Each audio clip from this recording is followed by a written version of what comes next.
तो हेलो दोस्तों, उम्मीद करते हैं आप लोग अच्छे होंगे, स्वस्थ होंगे और आप लोग की मैट्रिक की तैयारी बहुत अच्छे से चल रही होगी। तो आइए मेरे प्यारे साथियों, मेरे प्यारे दोस्तों, मेरे प्यारे छात्रों, आज मैं आपके सामने उर्दू का लेक्चर लेकर आया हूं। अब एग्जाम में बहुत कम दिन बचा हुआ है मेरे प्यारे बच्चों, तो इसी बेसिस में मैं उर्दू की तैयारी के लिए 10 दिन के अंदर में पूरा 100 नंबर का उर्दू में करवा के रहूंगा और आप लोग के सामने 100 नंबर का उर्दू पूरा कंप्लीट करूंगा मेरे साथियों। तो आज जो हमारा पहला क्लास है दरक्षा उर्दू हिस्सा 2, हम 2 उर्दू होते हैं और हमने 9वां में दरक्षा हिस्सा 1 पढ़ा था। आज हम लोग दरक्षा हिस्सा 2 का पहला चैप्टर हम लोग पढ़ेंगे। तो चलिए आज का क्लास हम लोग स्टार्ट करते हैं उर्दू से। तो मेरे प्यारे साथियों देखेंगे, आज जो हम लोग पढ़ने जा रहे हैं यह है हमारा मुख्तसर सवाल, मुख्तसर तरीन सवालात हम लोग पढ़ेंगे। उसके बाद पढ़ेंगे मुख्तसर सवालात, उसके बाद तवील सवालात। तो बच्चों पहले चैप्टर के बारे में हम आपको बता दें, पहला चैप्टर का जो नाम है हम्द है। हम्द खुदाए गज़ल व अजल। हम्द के माने होता है खुदा की तारीफ। हम्द की लग़वी मानी होती है खुदा की तारीफ। और दी है, सन्निफ का नाम है शबनम कमाली, जो कहाँ के रहने वाले थे? पोखरैरा गांव के रहने वाले थे, सीतामढ़ी जिला का पोखरैरा गांव, वहीं के रहने वाले थे मेरे प्यारे साथियों, मेरे प्यारे बच्चों। तो देखेंगे पहला नंबर सवाल हम लोग देखते हैं। पहला नंबर हमारा शबनम कमाली पैदा हुए। शबनम कमाली कब पैदा हुए? तो शबनम कमाली 22 जुलाई 1938 को पैदा हुए। शबनम कमाली कब पैदा हुए? 22 जुलाई 1938 को। मेरे प्यारे साथियों यहाँ देख रहे होंगे, शबनम कमाली 22 जुलाई 1938 को पैदा हुए। उसके बाद हमारा दूसरा नंबर सवाल है शबनम कमाली कहाँ पैदा हुए? तो शबनम कमाली जिला सीतामढ़ी के पोखरैरा गांव में शबनम कमाली पैदा हुए। शबनम कमाली कहाँ पैदा हुए? जिला सीतामढ़ी के पोखरैरा गांव में पैदा हुए। उसी तरीके से मेरे प्यारे साथियों देखेंगे, हमारा तीसरा सवाल है शबनम कमाली का इंतकाल कब हुआ? तो शबनम कमाली का इंतकाल जो हुआ मेरे प्यारे दोस्तों, शबनम कमाली का इंतकाल 2006 में हो गया। शबनम कमाली का इंतकाल कब हुआ? 2006 में हो गया। उसके बाद हम लोग अगला सवाल देखेंगे कि कायनात की तख्लीक किसने की? मेरे प्यारे साथियों कायनात जो बनाने वाला है वो कौन है? दुनिया बनाने वाली जात कौन है? तो अल्लाह की जात है, खुदा ताला की जात है जो दुनिया को बनाया। ठीक है मेरे प्यारे बच्चों। अब हम लोग आगे सवाल देखेंगे। आगे मेरा सवाल है इंसान की मुश्किलों को कौन हल करता है? तो मेरे प्यारे साथियों हम लोग बचपन से लेकर अभी तक जाना है कि हमारी मुश्किलों को कौन हल करता है? तो मेरी मुश्किलों को खुदा की जात ही है जो इंसान की मुश्किलों को हल करता है। सवाल नंबर 5 था हमारा कि इंसान की मुश्किलों को कौन हल करता है? तो इंसान की मुश्किलों को जो हल करने वाली जात है अल्लाह की जात है, खुदा की जात है। उसी तरीके से मेरे प्यारे बच्चों छठा नंबर सवाल है शबनम कमाली का असल नाम क्या है? तो शबनम कमाली का असल नाम क्या है? मुस्तफा रेजा है। शबनम कमाली का असल नाम क्या है? मुस्तफा रेजा है। ये सब VVI क्वेश्चन है मेरे प्यारे साथियों, इसको आप नोट करेंगे, ऑब्जेक्टिव में पूछा जाने वाला ही सवाल है। उसके बाद हमारा मुख्तसर तरीन सवालात जो है मेरे प्यारे साथियों वो खत्म हुआ। अब जो हमारा है मुख्तसर सवालात, मुख्तसर सवालात में क्वेश्चन आपको एग्जाम में पूछे जाएंगे कि हम्द किसे कहते हैं, 5 जुमले में लिखिए।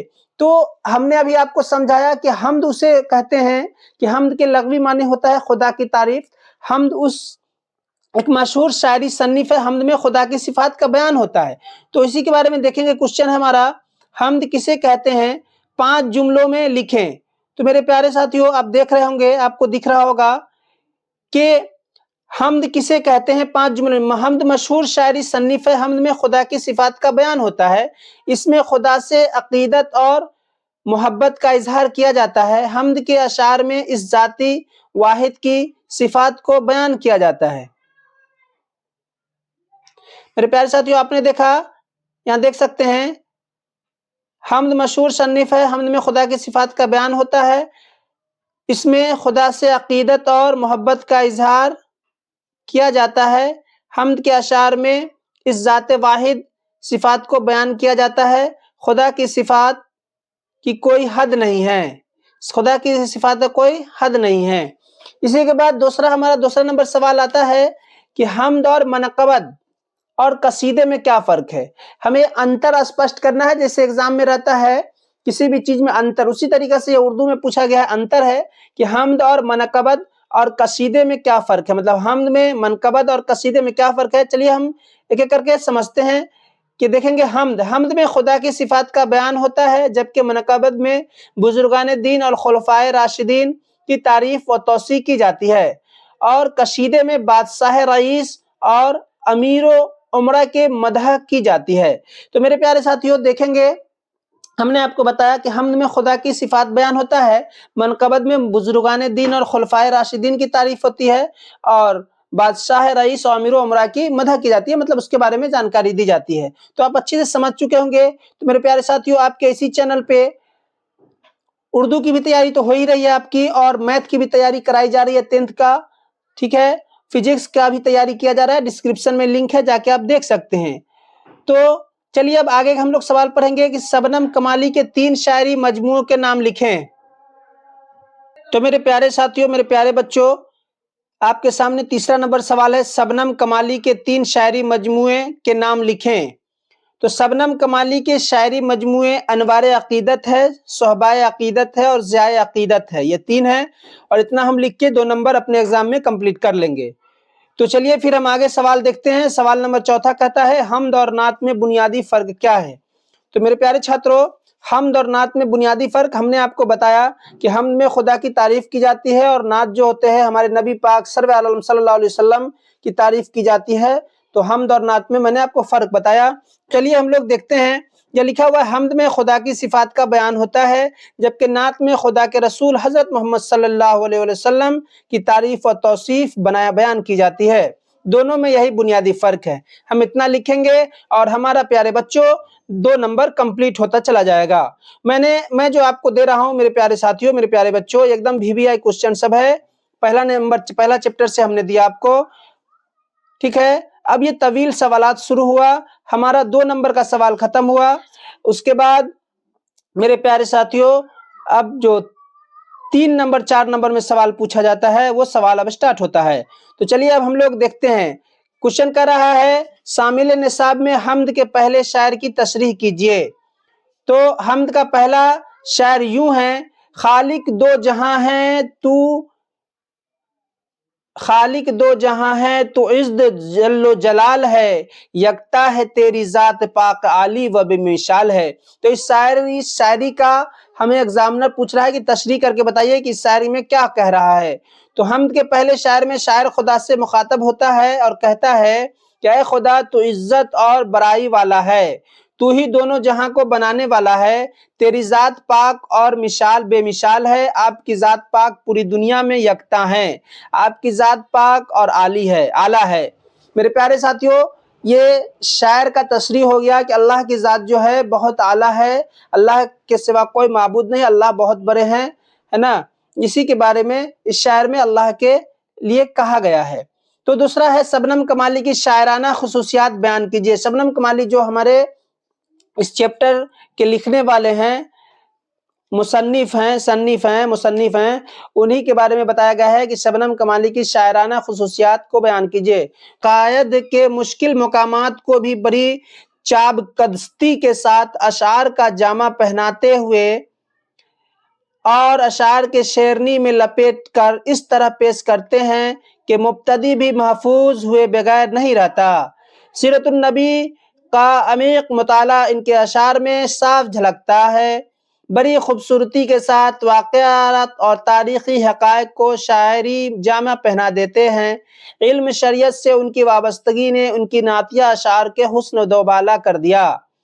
شبنم کمالی کی زبان صاف اور سادہ ہے۔ حمد کا خلاصہ لکھیں۔ کوشچن نمبر 3 ہے، حمد کا خلاصہ لکھیں۔ تو زیر نظیر احمد میں خدا کی بارگاہ میں عقیدت اور محبت کا اظہار ہے۔ ہم یہ جانتے ہیں کہ خالق کائنات کسی 27 الفاظ میں ممکن نہیں، لیکن پھر بھی بندہ اس بات کی کوشش کرتا ہے کہ اس کے حمد و ستائش میں کوئی کمی نہ رہ جائے۔ اللہ دونوں جہاں کا خالق ہے، اس کی ذات پاک ہے اور اس کی دوسری مثال نہیں دی جا سکتی ہے۔ دونوں جہاں کی خدا ہی رزق دیتا ہے یا پہنچاتا ہے، موت و حیات کا مالک وہی ہے۔ یہ پوری دنیا میں چاروں طرف اس کا جلوہ نظر آتا ہے، اس کا حسن چاروں طرف پھیلا ہوا ہے، زندگی کا سارا نظام اس نے مرتب کیا ہے۔ عقل والے تیری ذات کو سمجھنے کی کوشش کرتے ہیں، دونوں جہاں تیری کیفیت سے واقف ہے۔ اندھیری दुनिया में मुझे तेरी रोशनी की तलाश है, अपने लुत्फ व करम के एक नजर इधर भी कर दे मौला, हमारे नेक मकसद को तू कामयाब बना, तेरे हुजूर में मेरा खास मदा यही है। तो मेरे प्यारे साथियों, आज का क्लास यहीं पे समाप्त होता है। आपका पहला चैप्टर का जो मुख्तसर सवालात और तवील सवालात थे, आज का ये क्लास आपका खत्म हुआ। तो मेरे प्यारे साथियों, आपसे एक रिक्वेस्ट है, जाते जाते आप हमारे चैनल पे नए आए हैं तो हमारे चैनल को सब्सक्राइब करें, लाइक करें, कमेंट करें और अपने दोस्तों के बीच शेयर करें कि आपके मैट्रिक के एग्जाम में बहुत कम दिन बचा हुआ है। 17 फरवरी से आपका एग्जाम स्टार्ट है। तो उर्दू बहुत हल्का सब्जेक्ट है, बच्चे लोग शुरू से तैयारी नहीं करते रहते हैं, तो आप जल्द से जल्द उर्दू की तैयारी 17 दिन के अंदर में कर लें और पूरा 100 नंबर आप कंप्लीट कर लें। आपके चैनल पे फ्री ऑफ कॉस्ट उर्दू की तैयारी कराई जा रही है। तो चलिए फिर मिलेंगे आपको नेक्स्ट वीडियो के साथ, नेक्स्ट चैप्टर के साथ, VBI क्वेश्चन के साथ। तब तक के लिए हमें दे इजाजत। शुक्रिया।